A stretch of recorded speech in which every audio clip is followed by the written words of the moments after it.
시청자 여러분 안녕하십니까?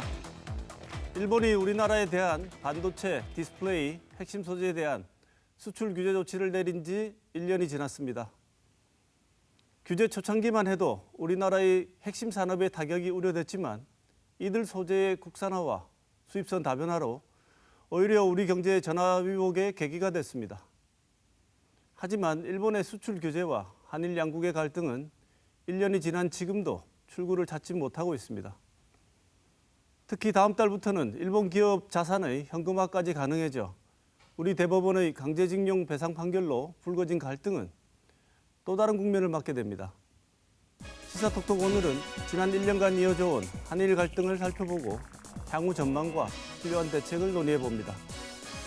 또 웰컴 투 비디오 운영자 손정우의 범죄인 인도를 불허한 법원의 결정과 고 최숙현 선수의 사망 사건으로 본 스포츠계 폭력 문제 등 한 주간 주목할 만한 뉴스를 간추려봅니다.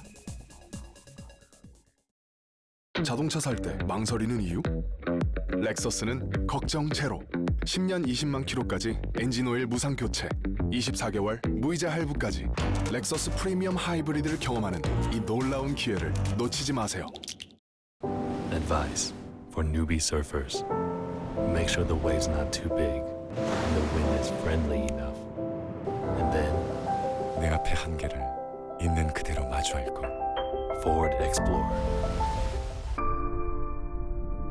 파우제는 해치지 않아요. 당신의 자유를. 안마의자의 본질은 남기고 휴식의 자유를 디자인하다. 파우제. 안녕하세요. 18살 장혜리입니다. 메이크업 하는 거 좋아해서 유튜버로 활동하고 있어요. 근데 담배 필 것 같아요. 저는 담배는 피지 않아요. 안 펴요. 담배는 노답, 나는 노담.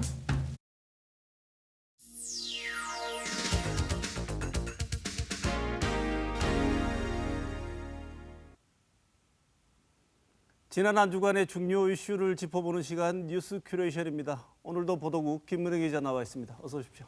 안녕하세요. 김 기자, 지난 한 주는 박원순 서울시장 사망 사건을 비롯해서 우리 국민들을 힘들게 하는 여러 사건이 있었던 것 같습니다. 네, 그렇습니다. 이 박원순 시장 사건은 많이 충격적이었는데요. 네. 일단 해당 당사자가 숨진 상태이고 또 사실관계가 명확하지 않은 말들이 많아서 이 관련 소식은 다음 주에 조금 더 자세하게 살펴보도록 하겠습니다. 이번 주 첫 소식입니다. 네. 이 세계 최대 아동 성착취물 사이트 운영자에 대한 미국의 범죄인 인도 청구를 우리 법원이 불허하면서 이 후폭풍이 거셉니다.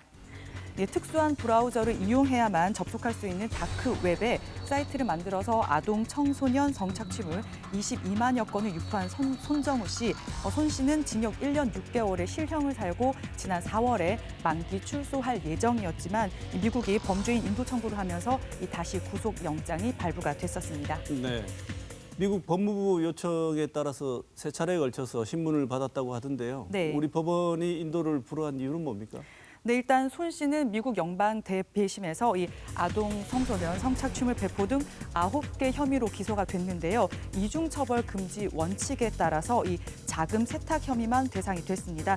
그런데 이 서울고등법원은 더 강하게 처벌하기 위해서 이 손 씨를 미국에 보내는 것은 범죄인 인도 제도의 취지가 아니다 이렇게 설명을 했고요. 네. 또 앞으로 이 해당 사이트에 대한 수사를 해야 되는데 그렇기 때문에 손 씨를 국내에 남겨둘 필요가 있다 이렇게 밝혔었습니다. 네, 처음에 1년 6개월의 2심 판결이 났을 때도 솜방망이 처벌이라고 거센 비판이 있지 않았습니까? 네, 그렇습니다. 그런데다가 이번에 송환을 불허해서 국민들이 정말 많이 분노하고 있죠? 네, 그렇습니다. 이번 송환 불허 결정에 이 해외 언론들이 특히 비판적인 시각을 많이 드러냈는데요. 뉴욕타임즈는 웰컴 투 비디오에서 이 성착취물을 내려받은 미국 내 일부 남성들도 징역 5년에서 15년형을 선고받았다고 비판을 했습니다.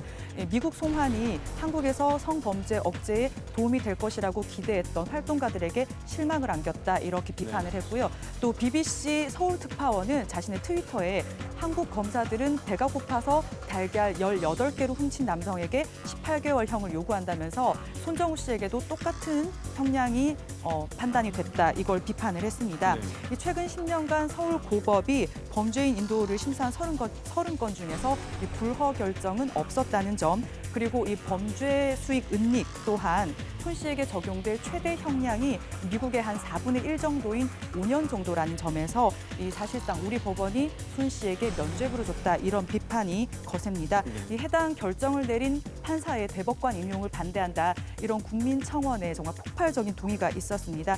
이 엠번방 사건 때도 짚었지만 온라인 성범죄는 갈수록 교묘해지고 있고 피해가 걷잡을 수 없습니다.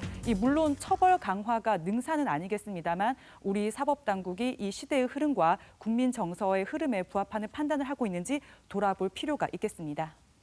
흔한 말로 국민 법감정이라는 게 있지 않습니까? 우리 사법 당국과 국민들이 생각하는 것 사이의 괴리가 좀 좁혀졌으면 좋겠습니다. 그렇습니다. 네, 다음 소식 전해주시죠.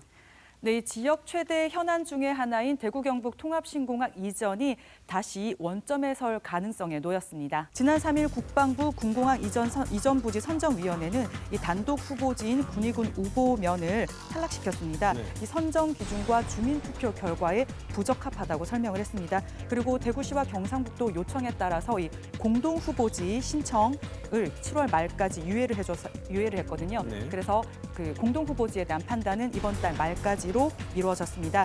이제 남은 시간 동안 군의군이 공동 후보지에 대한 유치 신청을 하지 않으면 이 공동 후보지는 자동 탈락하게 됩니다. 네, 군의군은 주민투표 이후에도 계속 단독 후보지를 요구해왔지 않습니까? 네네네. 지금 대구시 그다음에 경상북도가 설득을 하겠다고 하는데 뾰족한 수가 없죠? 네, 그렇습니다. 이 군의군은 공동 후보지는 신청하지 않겠다 이렇게 계속 이야기를 해왔습니다. 그리고 이 단독 후보지를 탈락시킨 국방부를 상대로도 이 법적 소송을 하겠다 이런 입장입니다. 이런 갈등의 원인이 뭐라고 보고 있습니까? 예, 관련 보도들이 많았는데요. 이 명확하게 룰을 정하지 못해서 혼란을 거듭했다 이런 보도들이 있었습니다.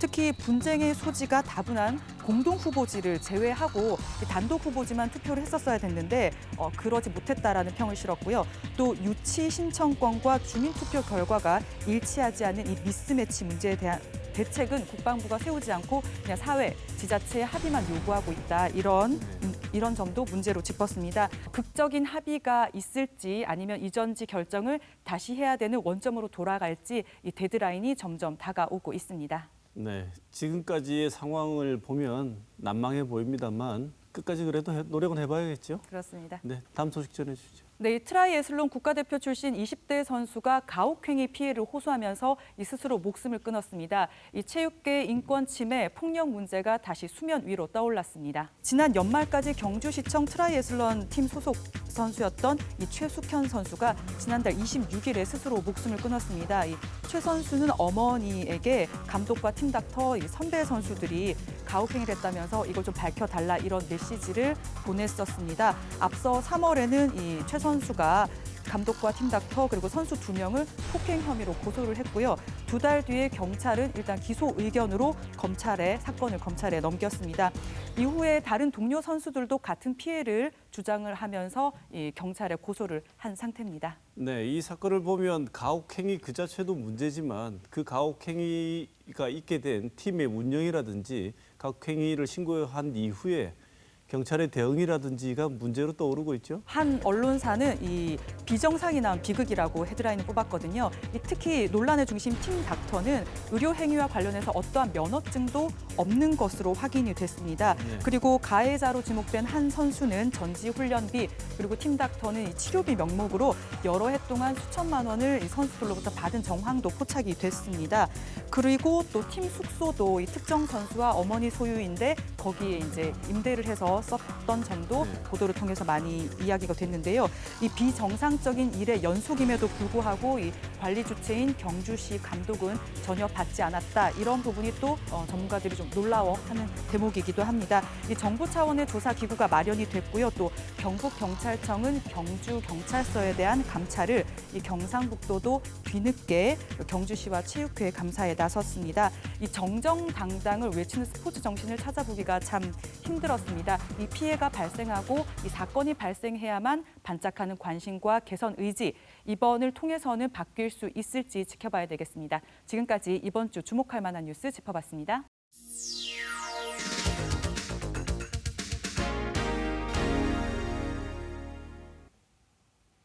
스포츠계 폭력 문제와 관련해서 홍덕기 경상대학교 체육교육학과 교수 모시고 자세한 말씀 들어보도록 하겠습니다. 교수님 어서 오십시오. 예, 네, 안녕하세요.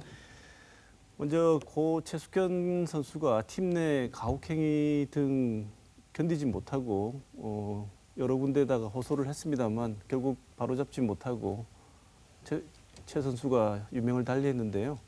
전문가로서 누구보다 가슴이 아프실 것 같습니다.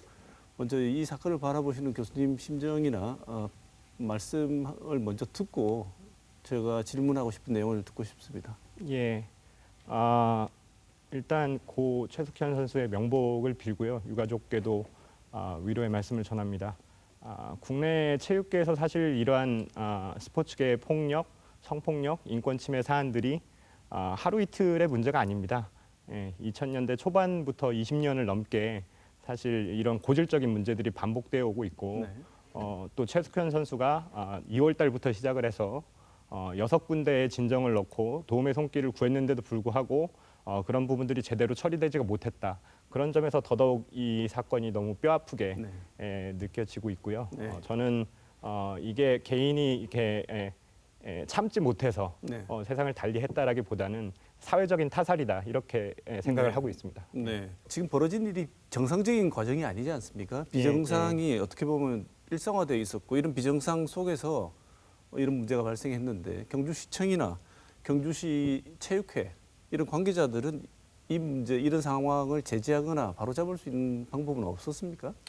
그러니까 이제 체육계라는 분야가 어느 다른 사회 분야와 다르게 좀 특수성을 띠고 있는데요. 굉장히 어린 나이 때부터 그 종목에 입문을 하게 되면 그 길 이외에는 다른 길을 가기가 굉장히 어려운 구조입니다.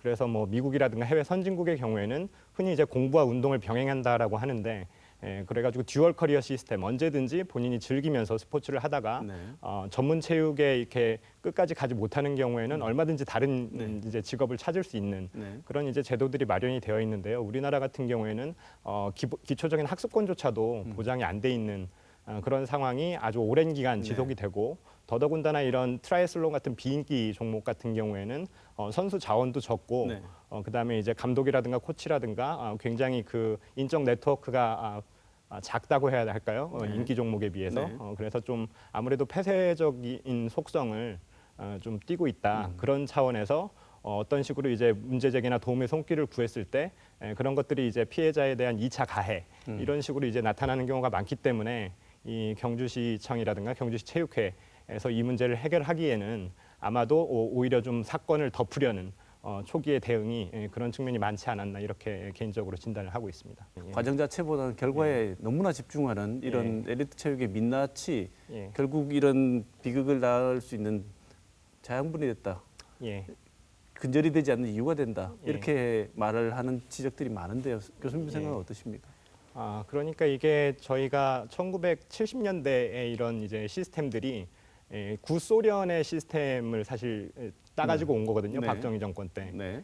그래서 어떻게 보면 국위 선양을 하기 위한 수단으로 스포츠를 활용하기 시작하고 올림픽 메달을 따면서 이제 국가를 알리고 하는 목적으로 이제 뭐 태능 선수촌이라는 것이 그 당시에 또 건립이 되기 시작하고 체육 특기자 제도라는 것이 만들어져서 공부를 하지 않아도 일정 정도 전국대회에서 입상 실적이 있으면 상급 학교에 진학할 수 있는 규정들을 그 당시에 다 만들어 놓습니다. 근데 이게 지금 50년 가까이 시간이 지났는데도 여전히 이제 그런 시스템을 계속 견고하게 가지고 있다는 게 지금 굉장히 문제거든요.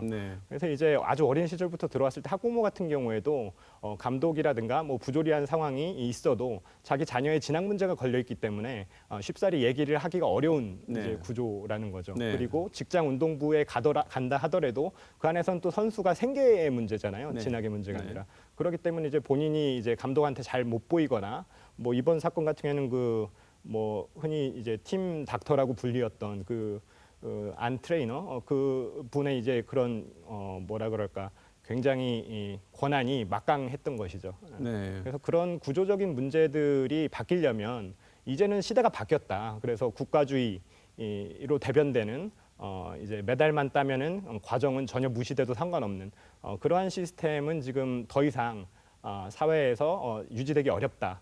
그리고 지금 계속 선수 자원이 줄어들고 있거든요. 네. 고령화 사회로 가면서. 네. 그러한 측면들이 좀 종합적으로 고려가 돼서 앞으로는 정말 스포츠를 즐기는 가운데서 풀보디 스포츠가 학교에서 충분히 정착된 과정 속에서 우수한 선수들이 나오는 것이지 처음부터 선수를 픽해가지고 그 선수에게 뭐 공부도 안 시키고 운동만 그리고 이제 운동을 또 과학적인 시스템으로 시키는 것이 아니라 뭐 훈련이라든가 체벌, 과도한 훈련이라든가 체벌이라든가 이러한 부분들로 인해서 성적이 향상될 수 있다라는 이제 아직까지도 현장에 계신 분들이 그런 생각들이 있으시거든요. 네. 예. 그런 것들이 이제 종합적으로 맞물려서 이러한 이제 문제가 발생을 했다 이렇게 보고 있습니다. 네. 가해자나 피해자도 이렇게 문제 제기를 하고 드러나고 있는 이 와중에 관련 조치들은 어떻게 진행되고 있습니까?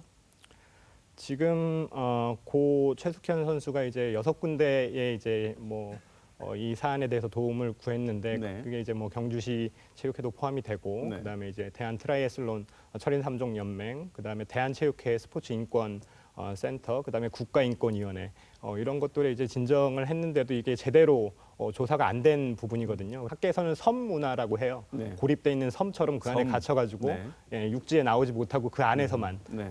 이제 모니터링 당하고 있는. 그러니까 이제 뭐 푸코의 감시와 권력 이런 처벌 이런 것처럼 규율이 작동을 하는 거죠 그 네. 안에서.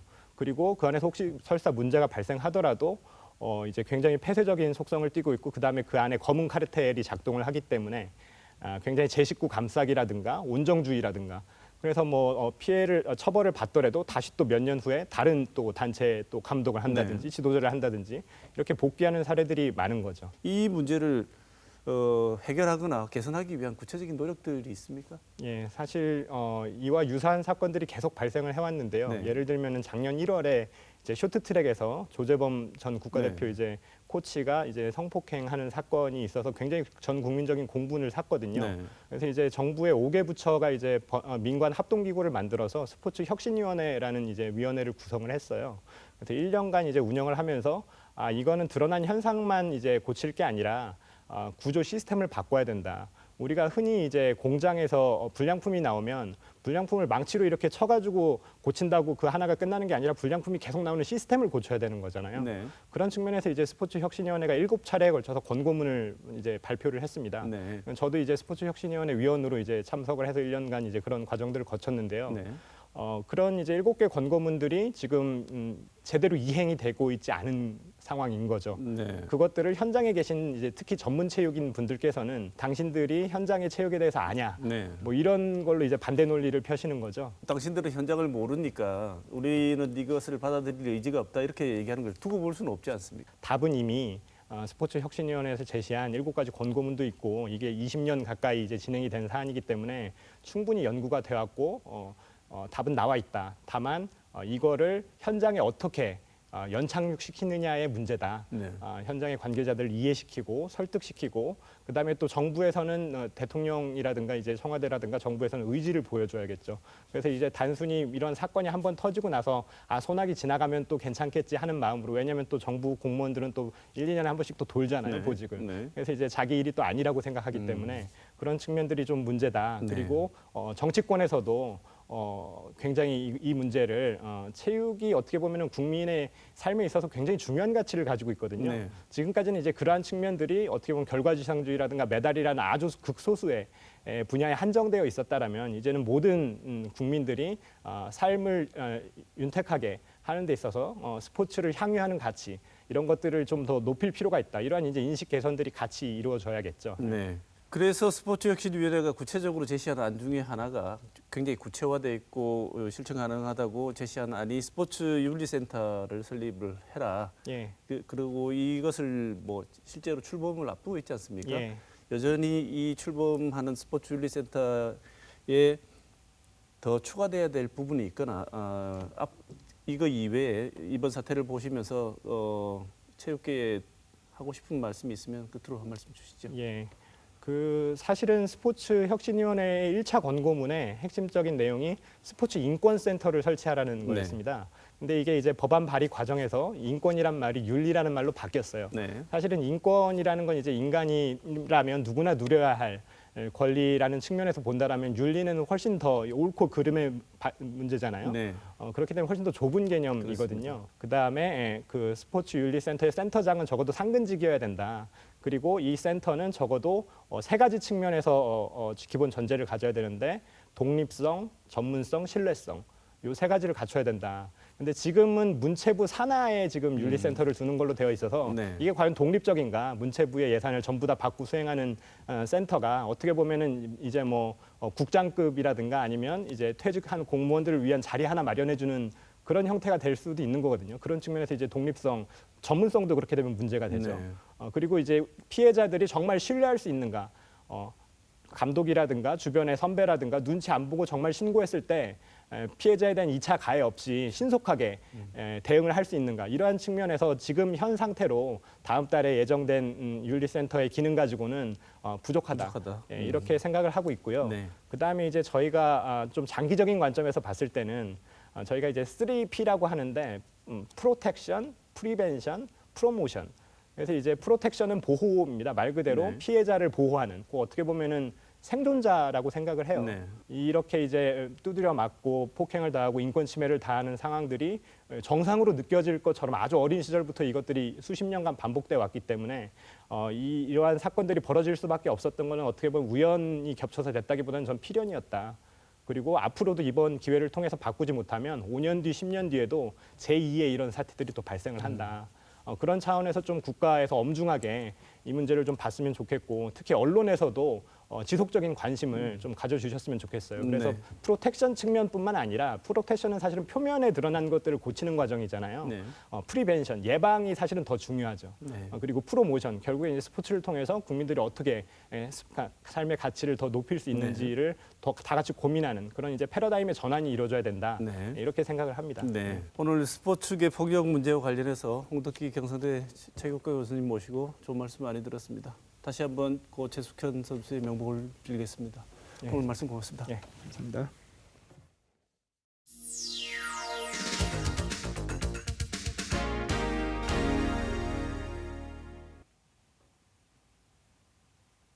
일본이 한국 대법원의 강제징용 배상 판결에 대한 보복으로 반도체 소재 수출 규제를 시작한 지 어느덧 1년이 지났습니다.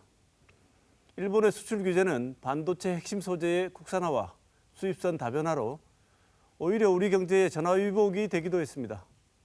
그러나 1, 2년 동안 한일 갈등의 출구는 좀처럼 찾지 못하고 있고 또 다른 보복 조치가 나올 수 있어 결코 안심할 수 있는 상황은 아닌 것 같습니다. 시사톡톡 오늘 토론에서는 일본의 수출 규제가 지난 1년간 어떤 영향을 주었는지 살펴보고 중장기적으로 어떤 대비가 필요할지 논의해 보겠습니다. 먼저 오늘 나와주신 패널 두 분 소개하겠습니다. 김명수 계명대 일본학과 교수님 나오셨습니다. 어서 오십시오. 네, 안녕하세요. 네. 황세훈 자본시장연구원 연구위원 나오셨습니다. 어서 오십시오. 네, 안녕하세요. 네. 지난 거의 1년 전이죠. 우리가 일본이 우리한테 보복을 시작한 이래로 우리한테 어떤 영향이 있을지에 대해서 논의해 보는 시간을 두 분 모시고 마련한 적이 있습니다. 어느덧 1년이 됐는데요.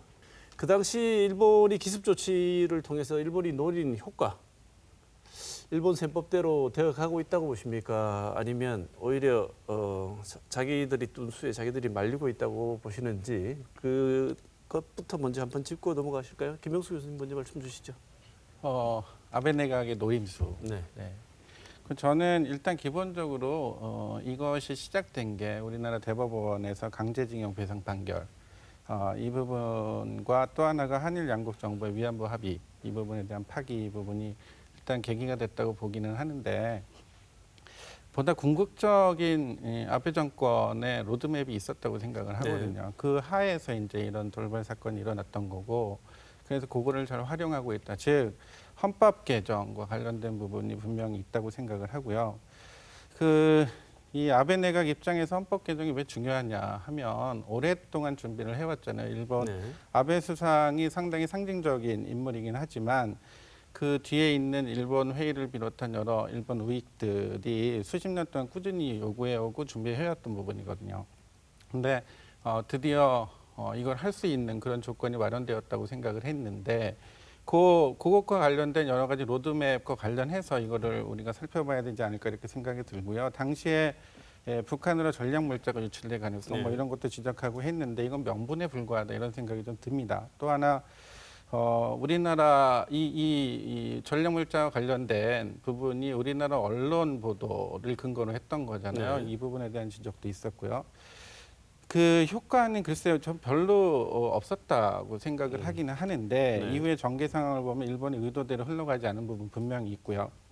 그리고 일본에도 커다란 정치적으로나 경제적으로나 여러 가지 상처를 남긴 것도 맞다고 생각을 합니다. 또 하나는 외부적인 요인이 좀 있잖아요. 네. 코로나19 감염 사태가 확산이 되면서 아베 정권의 운신의 폭을 상당히 줄였다. 네. 그리고 그 결과적으로 이 올림픽 연기 이것도 큰 타격이 되었다 이렇게 생각이 듭니다. 네.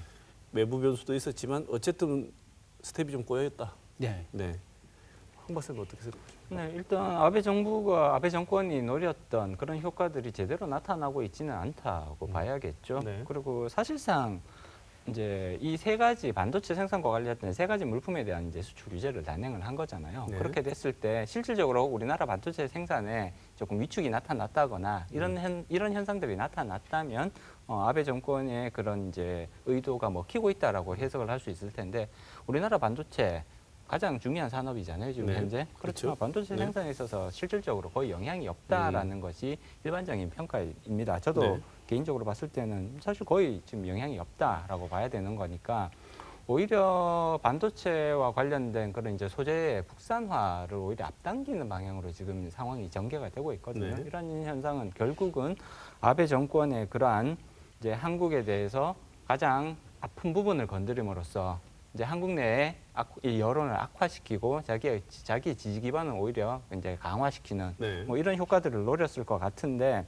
최소한 한국 내의 여론이 악화되는 뭐 이쪽 부분에 있어서는 거의 의도한 효과를 못 보고 있다라고 평가를 해야 될 것 같습니다. 네. 당초에 이 조치가 처음 시행됐을 때 우리 국내에도 여러 의견이 달랐는데 많은 또 분들은 심각한 타격이 예상되니 결국 우리만 손해를 볼 것이다. 그래서 빨리 이걸 해결을 해야 된다고 했었는데 우리가 사실은 그런 주장보다는 강공 드라이브를 건 거 아니겠습니까? 그렇습니다.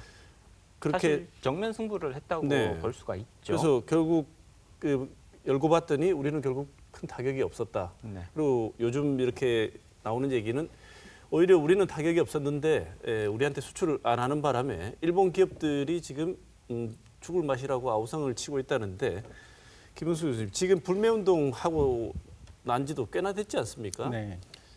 그다음에 뭐 반도체 기업들 소재 부품 공급하던 쪽도 타격을 입어서 힘들다고 하는데 또 그 이외에 다른 공산품들 불매운동으로 또 많은 타격을 입었다. 그래서 네. 결국은 의도한 효과는 못 보고 오히려 일본 기업들이 지금 타격을 입었다 이런 얘기들을 하는데 일본 내부에서도 이런 얘기들이 많이 나오고 있습니까?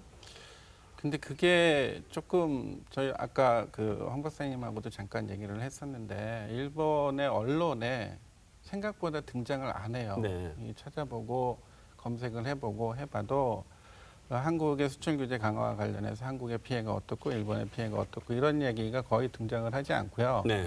그 이후에 여론 동향에 대해서도 크게 보도가 안 되고 있는 일종의 보도 통제라고 명확하게 얘기할 수 있을지는 모르겠는데 그런 부분도 있어서 그거는 일본 내부의 동향은 잘 모르겠는데 다만 우리 반도체 소재 수출을 하는 모리타 화학이라고 있잖아요. 근데 거기 간부가 얘기를 한 것은 이게 수출 규제가 장기화되면서 상당히 초조해하고 있다라는 이야기를 아사히 신문에서 보도를 한 거는 봤습니다. 그래서 일본 기업들도 상당히 당황해하고 있는 그런 상황인 거는 맞는 것 같습니다. 네. 실제 당사자들은 굉장히 당황하고 있는데 일본이 우리 생각하는 만큼 그렇게 언론이 자국 이익과 배치되거나 자국의 실제 상황을 그대로 보도하는 언론이 아니잖아요. 그래서 언론에는 등장하지 않지만 분명 기업들이 타격을 받는 건 분명한 상황인 것 같은데 반면 우리는 이 조치로 인해서 오히려 전화위복의 계기를 마련했다고 말하는 분들도 많고 실제로 그런 것 같기도 합니다. 황 박사님, 지금 이것을 계기로 이 조치를 계기로 우리 원래 우리가 치명적일 거라고 생각했던 세 가지 부분이 있지 않습니까? 네네. 그 부분들의 국산화나 다변화는 어느 정도 이루어져 있습니까? 지금 현재 이제 일본이 수출 규제를 했던 품목이 세 가지가 있습니다. 네. 그 반도체 생산과 관련돼서 불화수소 부분, 그다음에 플로린 그 폴리이미드, 그다음에 포토 레지스트 이 세 가지 쪽에서 이제 수출 규제가 이루어져 왔는데 가장 가시적인 성과를 내고 있는 부분은 불화수소라고 볼 수가 있습니다. 불화수소는 지금 이제 보통 우리가 국산화라고 얘기를 하면 국산화는 이제 그것을 이제 순도 높은 상태로 만들어낼 수 있는 기술을 확보했느냐 이거를 가지고 국산화를 평가를 하는 거고요. 네. 그렇지만 국산화가 끝이 아니라 그런 국산화 기술을 바탕으로 해서 대규모 양산 체제를 갖추고 그다음에 가격 경쟁력까지 갖춰야 실질적으로 이것이 이제 산업에서 제대로 활용될 수 있는 부분이거든요. 따라서 이 가격 양산 체제 플러스 가격 경쟁력까지 갖출 수 있느냐를 가지고 사실은 평가를 해줄 필요성이 있습니다. 불화수소 같은 경우에는 지금 현재 거의 여기까지 도달했다라고 평가를 할 수가 있죠. 그리고 그 가장 단적인 증거가 올해 1월에서 5월까지 불화수소를 일본에서 얼마나 수입했느냐를 살펴보면 약 400만 달러 정도를 수입을 하고 있거든요. 이것은 전년 동기 대비 85%가 급감한 수치입니다. 그만큼 이미 우리나라에서 생산할 수 있기 때문에 굳이 일본에서 우리가 수입할 필요가 없다. 따라서 불화수소의 영역에서는 굉장히 가시적인 성과를 내고 있고요. 일본 기업에 치명타를 주고 있다라고 오히려 해석이 가능한 부분이죠. 하지만 불화수소 이외에 예를 들자면 포토레지스트라든지 혹은 플로린 폴리이미드 같은 경우에는 아직까지 이제 국산화에 성공한 부분이 있습니다.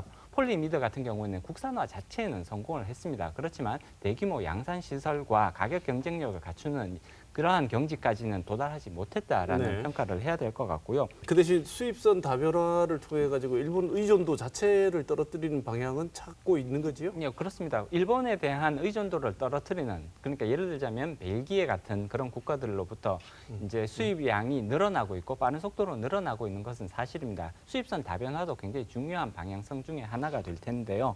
이러한 부분에서는 당연히 효과가 나타나고는 있습니다만 이제 벨기에로부터 이제 수입되는 물량들의 그 질적인 측면을 살펴봐도 사실은 일본 기업이 예를 들자면 벨기에에 이제 자회사를 내고 거기서 벨기에에서 생산한 물량들을 국내에서 수입하는 이러한 방식으로 또 이루어지고 있거든요. 그렇기 때문에 수입선 다변화 중요합니다만 국산화를 계속해서 추진하는 것도 굉장히 필요하다 볼 수가 있죠.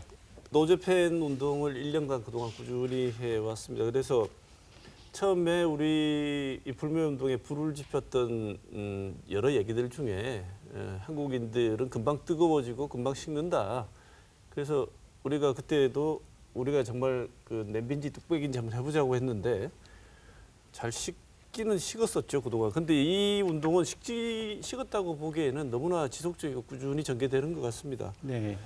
그런데 한편 물론 대체품이 없어서 그렇다긴 하지만 닌텐도 게임이 나왔을 때 뭐 장사진을 치고 뭐 매진이 되고 중고품도 구하기 힘든 이런 현상도 벌어지고 있어요. 그래서 일각에서는 불매운동하는 사람들이 그런 사람들을 두고 생각이 없는 사람들 아니냐고 또 비난하는 경우도 있고 또 개인의 선택이다 이렇게 얘기를 하고 서로 이런 갈등 현상도 좀 벌어지고 있는 것 같습니다. 이런 사회적 갈등에 대해서는 김 교수님 어떻게 보십니까? 저는 이 불매운동이 정말로 수출 규제 효과와 관련해서 한국 국민들의 대응 이걸로 일본의 큰 반격이라고 이렇게 생각은 하지는 않고요. 불매운동이라는 게 일단 일본의 수출 규제 강화 조치에 대한 우리 국민들의 자발적 대응이라는 상징적 움직임 이런 정도라고 생각을 해요. 그리고 근데 이제 작년 불매운동이 한참일 때 아베 정권하고 일본 국민을 구별해야 된다라는 그런 목소리도 있었고요. 그런 시각은 지금까지 견지가 되고 있는 것 같습니다. 상당히 냉정한 대응이다 이렇게 생각을 하고요.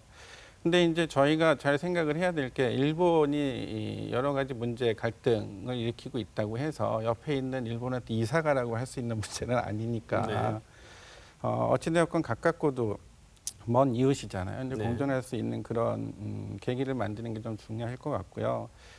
따라서 결국 외교로 갈등을 봉합하는 수밖에 없다 이런 생각이 좀 들어요. 근데 일본 브랜드를 이용하는 소비자들에 대한 비난 이것도 이제 옳지 않은 것 같고 무역이라고 하는 게 상대가 있는 전략적 행동이잖아요.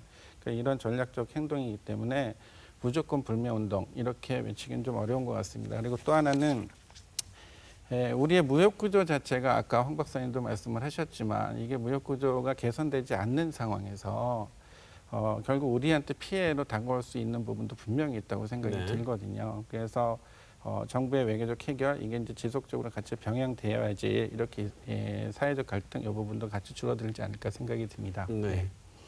그 외교적인 방식으로 풀어야 된다는 건 지극히 교과서적이고 당연한 얘기인데 지난 관계 경색 이후 갈등 풀려는 시도가 뭐 아예 없었다고 말할 수 없지만 이 두 나라 관계의 진전이 거의 없었지 않습니까? 일본 기업들이 우리 국내에 가지고 있는 국내 자산을 현금화시킬 수 있는 길이 이제 8월 4일부터 열리게 됩니다. 이게 어떤 의미를 담고 있습니까?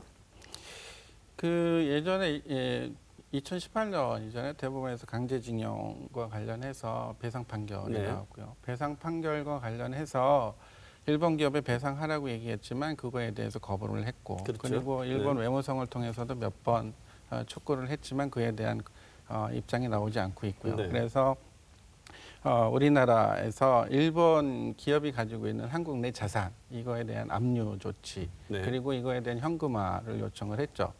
그래서 그게 아마 일본에도 계속 전달이 되고 있었는데 이 부분에 대한 수령을 거부하고 있는 상황이라 지금 공시 송달이라고 하는 그러니까 통상적인 방법으로 전달이 어려울 때 법원에 해당 서류를 갖다 놓고 가져가라 뭐 이런 부분인데 저희가 이거를 8월 4일까지 기간을 두고 있으니까 8월 4일까지 이 공시 송달 기한을 지나게 되면 이제 받은 걸로 간주하고 그리고 현재 기업이 가지고 있는 자산, 주식 이런 부분들을 매각해서 배상을 하겠다라고 하는 입장인 거죠. 네.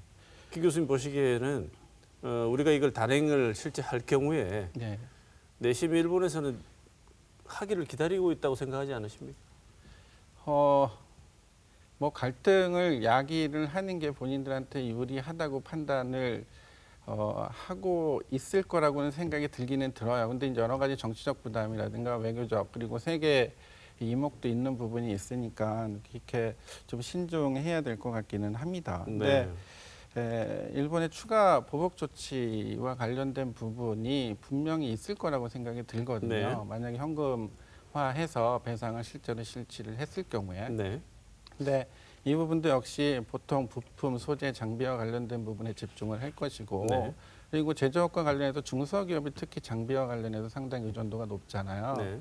그래서 그쪽으로 치고 나오지 않을까라는 그런 생각도 좀 들고요. 근데 그렇게 아까 황 박사님 얘기처럼 갈등을 야기시켜서 본인들의 정권이 지금 뭐 여러 가지 로드맵 아까 말씀드렸지만 헌법 개정이라든가 아베 정권이 취약하고 운신의 줄어든 부분들을 만회하려고 하는 그런 행동으로 나오지 않을까 이런 생각이 듭니다.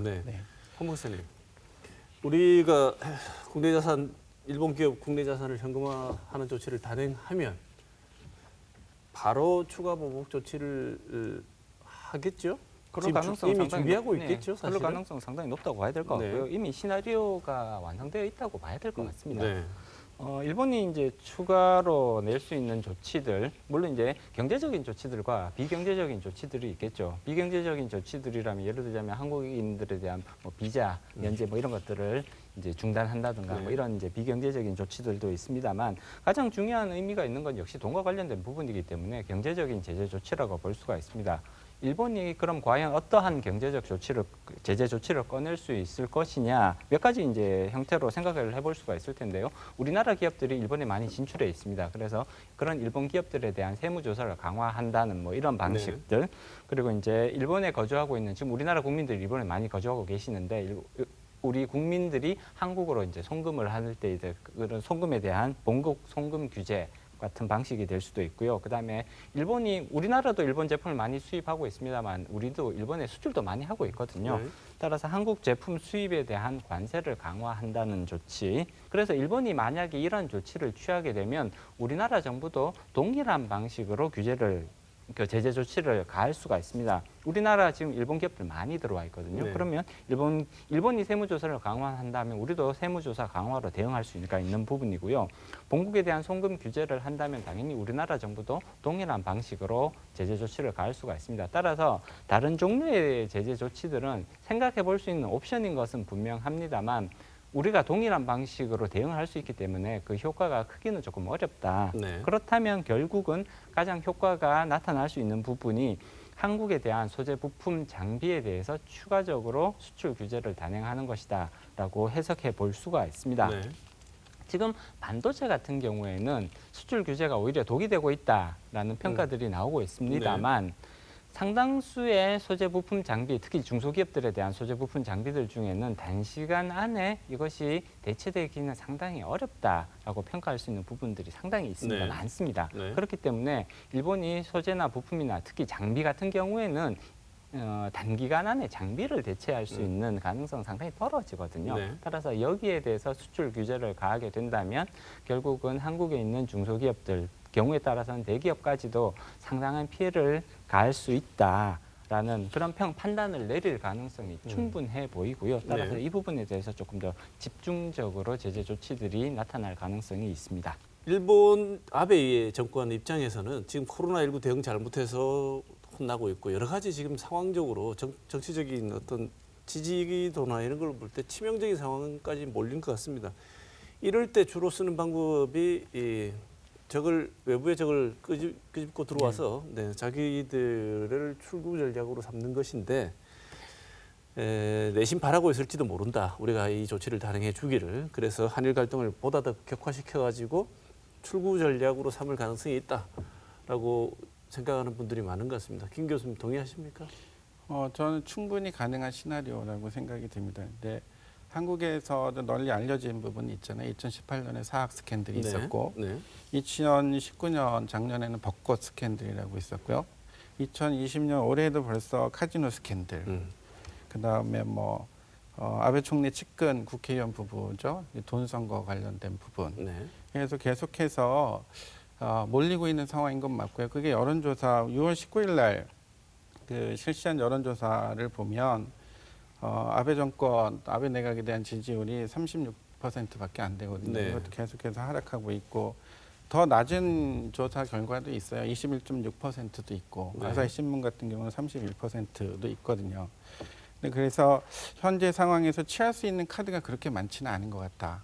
그래서 중의원 해산 후에 스스로의 신임을 묻는 일본 내각제의 가장 큰 장점이잖아요. 그래서 스스로 신임을 묻는 선거 실시의 가능성이 가장 큰 것 같고 이거를 한국과의 갈등을 크게 부각시켜서 지난번 참여연 선거 때도 효과를 봤기 때문에 이번에도 그 한국과의 갈등을 조금 더 불을 지펴서 활용하려고 하는 그런 의도는 다분히 있어 보입니다. 제가 김 교수님 말씀 들으면서 궁금한 것은 일본 국민들이 우리랑 지금 경제 갈등 상황에 놓여 있고 우리가 불매 운동을 한다는 것이나 아니면 수출 규제와 관련된 이런 것들에 대해서 다소 무관심하고 관심이 없다고 말씀하셨잖아요. 그렇게 신경 쓰지 않는다. 근데 아베가 지금 다시 이런 어떤 보복 조치를 촉발해서 우리를 통해서 한일 갈등을 생성해낸다고 하더라도 일본 국민들이 관심이 없는 거 아닐까요? 이 관심이 없다는 표현 자체가 애시당초 그러니까 한국하고 일본이 갈등이 부각이 돼서 일본 언론에 대두가 됐을 때 그것까지 관심이 없다는 얘기는 아니고요. 트럼프도 본인의 지지층에 호소를 하기 위해서 여기저기에서 욕을 먹어도 강행을 하는 여러 가지 정책들이 있잖아요. 근데 일본 아베 정권도 그렇다고 생각이 들고요. 그리고 아까 말씀드렸듯이 언론 지형이라고 하는 게 그렇게 썩 한국에 유리할 필요는 없지만 좀 객관적으로 보도를 해줬으면 좋겠다라고 하는 염원이 있잖아요. 우리도 바람이 있는데 그게 어려운 상황이기 때문에 이런 갈등이 부추겨졌을 때 일본 언론에 대한 보도는 우리한테 썩 유리하지는 않을 거거든요. 일본 국민이 그걸 보고 또 부채질이 될 가능성이 다분히 있죠. 제일 좋은 것은 외교적으로 푸는 것인데요. 강제징용 이 배상 판결에 대해서 워낙 양국의 입장이 팽팽하지 않습니까? 황 박사님 보시기에 일본 기업 국내 자산 현금화 전에 이 문제 풀 수 있는 방법이 혹시 다른 방법이 있다고 보십니까? 경제적인 측면에서는 사실상 출구가 보이지 않는다라고 평가를 해야 될 것 같습니다. 이게 사실 그 정치적 사안에 대해서 경제적인 도구를 활용해서 지금 보복 조치를 하고 있는 것이고요. 이제 양국이 쉽게 말하면 치킨 게임을 하고 있는 것이거든요. 따라서 그 출발점인 정치적 사안에 대해서 근본적인 합의가 이루어지지 않는다면 경제적인 차원에서는 이번 사안, 특히 강제징용 배상 판결에 대한 사안을 해결할 수 있는 방법은 사실상 거의 없다고 봐야 될 것 같습니다. 역으로 기업들이 너무 힘들면 양국의 기업들이 정치권에다가 압력을 가할 수 있는 방법은 없을까요? 앞서 김 교수님께서 지적해 주셨는데 피해가 일본 기업들도 피해가 당연히 있죠. 그렇지만 일부 기업들에게만 집중되어 있거든요. 예를 들면 불화수소를 생산하는 업체 굉장히 지금 많은 피해를 받고 있습니다. 근데 저는 좀 한 가지 굉장히 신기한 게 뭐냐면 일본 기업들은 정부의 이런 정책이 발표되었을 때 우리나라는 예를 들어 우리나라 기업들은 정부 정책에 의해서 피해를 본다 혹은 매출이 준다 이렇게 되면 거기에 대해서 굉장히 적극적으로 어필을 하거든요. 그렇지만 일본 기업들은 굉장히 신기한 게 이런 것들을 굉장히 잘 수용을 하는 모습들을 보이고 있습니다. 굉장히 실질적으로 기업들에게 피해가 나타나고 있음에도 불구하고 정부 정책이라는 이유로 굉장히 이것들을 쉽게 받아들이고 그리고 내부적으로 해결하려는 오히려 이런 모습들이 더 흔히 나타나는 것처럼 보이거든요. 기업이 압력으로 존재하기 힘들다는 거군요. 그렇습니다. 그래서 일본 기업들이 정부에 대해서 압력 요소로 작용하는 경우들보다는 오히려 정부 정책에 순응을 해서 거기에 대해서 그 발생하는 피해들을 내부적으로 최소화하려는 오히려 이런 모습들이 더 강한 게 아닌가. 따라서 일본 기업들이 압력을 행사를 해서 정부의 정책이 일본 아베 정권의 정책이 바뀌는 이러한 상황은 사실 조금 기대하기가 어려울 것 같습니다. 김 교수님 보시기에는 이 문제가 해결될 방법이 있어 보이십니까? 외교적이나 정치적인 방식으로? 일단 서로한테 지금 상처를 주고 있다는 건 확신을 하잖아요. 근데 서로 상처를 피하려고 하는 행동들이 분명히 그런 욕구들도 분명히 있고 바람도 있을 거라고 생각이 들고요. 근데 이제 한 가지 우려스러운 거는 이 지금 수출 규제 강화 조치의 계기가 됐던 강제징용 배상 판결과 관련된 현금 자산 국내 일본 기업의 자산의 현금화 조치잖아요. 이거에 대해서 서로 물러날 수 있을까를 생각을 해보면 쉽지 않겠다는 생각이 들어요. 원칙을 고수하는 한국 정부 입장과 이런 것들을 생각해 보면 외교적 타결 또는 정치적 타결 이런 부분들이 좀 물밑에서 이루어져야 된다라고 하는 아까 말씀하신 교과서적인 이야기밖에 지금 드릴 수 없을 것 같습니다. 이게 사실 두 정부가 지금 하고 있는 행태들을 보면 물론 전개 과정에서 그럴 수밖에 없었다는 것도 있겠지만 거의 이 선이 마지노선이고 배수진을 친 것 같아요. 여기서 물러나는 한쪽은 치명타를 입을 수밖에 없는. 그렇죠. 그러니까 서로 물러날 수가 없는 상황인 거죠.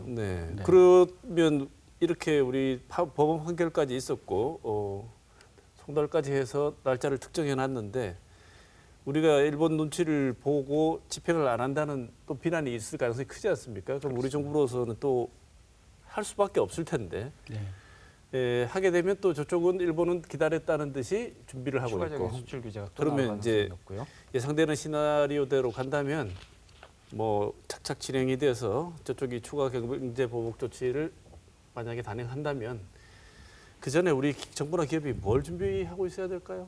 일단 가장 중요한 부분들은 일본이 수출 규제를 추가적으로 냈을 때 거기에 대해서 우리가 피해를 덜 볼 수 있는 방안들을 마련하는 거잖아요. 결국은 소재, 부품, 장비와 관련된 부분이라고 볼 수가 있습니다.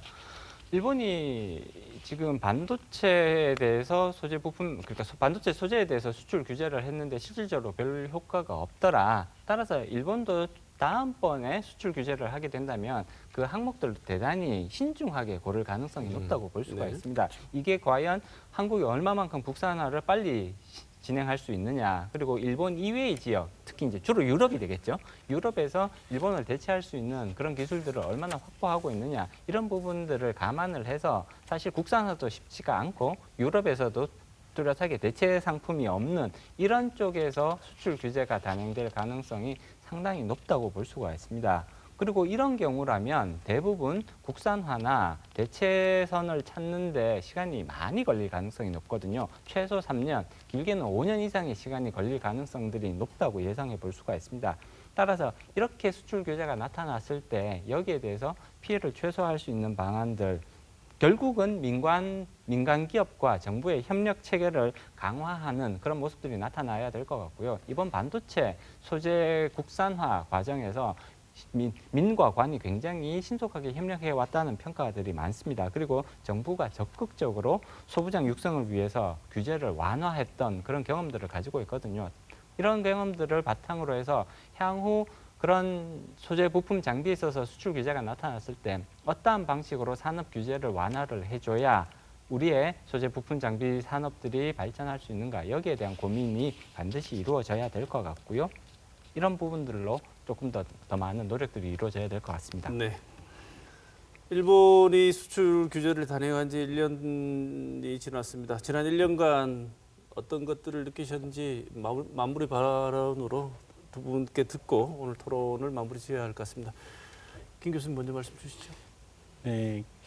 근데 이게 저희가 대응을 잘 하고요. 국산화도 어느 정도 성과를 만들고 그런 부분이 분명히 있다고 생각을 합니다. 근데 저희가 꼭 잊지 말아야 될 부분은 여전히 일본은 한국의 무역 적자와 관련해서 1위를 기록하고 있고요. 이게 1965년 이후에 지속 한 번도 깨진 적이 없거든요.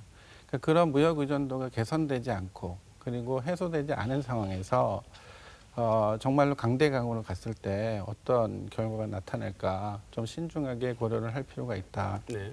그리고 저는 그런 생각이 들더라고요. 원칙, 명분과 실리라는 부분이 있잖아요. 남한산성이라는 소설 보면서 항복문서를 쓰는 최명길이 있는가 하면 항복문서를 찢는 김상원이 있었고 분명히 저는 그 두 사람이 서로의 역할 분담을 했다고 생각이 되거든요. 근데 한국 지금 상황에 정말로 필요한 역사적 교훈이 아닌가 이런 생각이 좀 들고요. 그러니까 이러한 명분과 실리 사이의 논쟁 이런 부분들이 없었던 부분도 아니고 지금까지 우리가 많이 역사적으로 경험을 했던 부분이기 때문에 현재 코로나19 사태로 인한 국난이라든가 경제적으로 밀어붙이는 일본과의 무역 갈등 이런 부분들이 있어서 여러 가지 국내 경제가 위기가 있기는 하지만 이런 실리와 명분 사이의 절묘한 타협을 이루려고 하는 노력들이 아까 이제 민간 기업과 정부 사이의 역할 분담 얘기를 하시고 협조 얘기를 하셨는데 이런 부분들이 분명히 같이 고민이 돼야 된다고 생각이 좀 듭니다. 네. 한 박사님. 네, 일단 일본의 수출 규제는 사실상 성공하기가 조금 어려운 방식이라고 평가해 볼 수가 있습니다. 자본주의가 가지고 있는 가장 구조적인 문제점을 생각을 해보면 항상 공급 과잉 공급이 자본주의에 있어서 가장 중요한 구조적인 문제점으로 인식이 되거든요. 그런데 지금 일본은 공급에 대한 규제를 함으로써 우리나라에 대한 이제 경제적 타격을 목적으로 하고 있습니다. 공급을 규제하는 방식, 수요가 존재한다면 공급은 항상 수요에 따라 다닐 수밖에 없는 상황이 자본주의의 특성이라고 볼 수가 있습니다. 따라서 일본의 이런 공급 규제, 수출 규제 방식은 장기적인 관점에서 봤을 때는 사실상 성공하기가 쉽지 않은 방식이라고 평가를 해야 될 것 같고요. 그렇다면 조금 더 자신감을 가져도 되는 것이 아니냐. 물론 그렇다고 해서 일본에 대해서 강대강이라는 이런 이제 입장만을 유지하는 것은 단기적인 비용을 굉장히 크게 증가시킬 우려가 있습니다. 그렇기 때문에 대화에 대한 창구는 항상 열어둘 필요성이 있다고 생각을 하고요. 다만 장기적으로 봤을 때 수출 규제 방식은 성공하기가 어려운 방식이기 때문에 오히려 적극적으로 국산화 그리고 수입선 다변화 이런 노력들을 통해서 피해는 최소화하되 조금 더 단기적으로는 유연하게 대응하는 모습이 필요하지 않을까 그렇게 평가해 볼 수 있습니다. 네. 우리가 흔히 일본을 부를 때 멀고도 가까운 이웃이라고 합니다. 그래도 계속 아직 이웃이라고 부르고 있는 이유 우리가 오늘 토론했던 여러 내용들에서 짐작할 수 있을 것 같습니다. 오늘 두 분 말씀 감사드립니다. 오늘 토론을 여기서 마치겠습니다. 고맙습니다. 고맙습니다.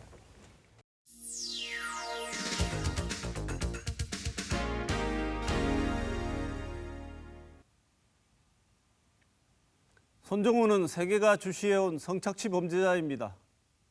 범죄의 내용은 입에 담기에도 끔찍할 정도입니다.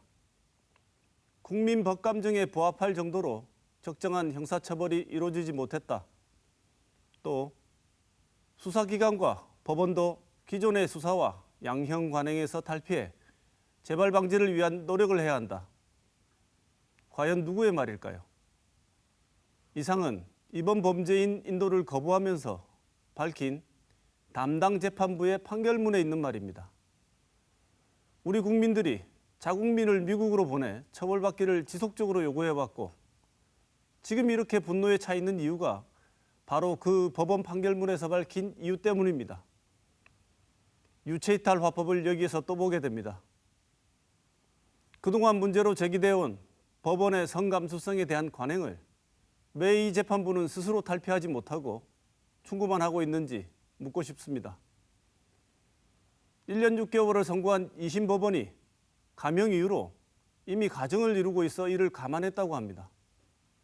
그는 수많은 아이의 미래와 가정을 지옥으로 몰아간 범죄자입니다. 그 판결에서 피해자들과 그 가정은 왜 보이지 않았는지 다시 또 묻고 싶습니다. 손정우의 아버지는 재판장이 현명하다고 했고 많은 국민은 분노하고 있습니다. 이번 주 시사톡톡은 여기서 마치겠습니다.